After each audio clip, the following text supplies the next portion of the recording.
Hello friends, எல்லோரும் எப்படி இருக்கீங்க? இன்றைக்கி ஒரு யூஸ்ஃபுல்லான டிப்ஸ் தான் பார்க்கலாம். வாங்க வீடியோக்குள்ளே போகலாம்.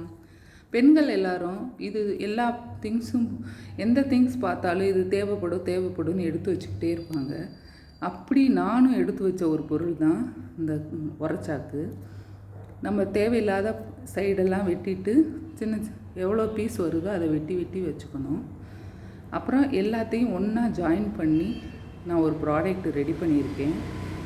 அதை நான் யூஸ் பண்ணும்போது அவ்வளோ ஹாப்பியாக இருந்துச்சு. அது என்னன்னு பார்த்தீங்கன்னா, வெளியெல்லாம் நம்ம தெருகள்லாம் பார்த்திங்கன்னா இந்த மாதிரி உரச்சாக்கை வண்டிகளில் சும்மா மூடி வச்சுருப்பாங்க. ஆனால் எனக்கு தைக்க தெரியுன்றனால நான் அதை தச்சு ஒரு கவராகவே ரெடி பண்ணி வண்டியில் போட்டிருக்கேன். அதை போடும்போது நம்மளே தைச்சது போட்டனால ரொம்ப ஹாப்பியாக இருந்துச்சு. நீங்களும் இதே மாதிரி வீடுகளில் வேஸ்ட்டாக இருக்கிறது கையிலே கூட தைக்கலாம். இதே மாதிரி தைச்சு ஹாப்பியாக என்ஜாய் பண்ணுங்கள். ஓகே, பாய்.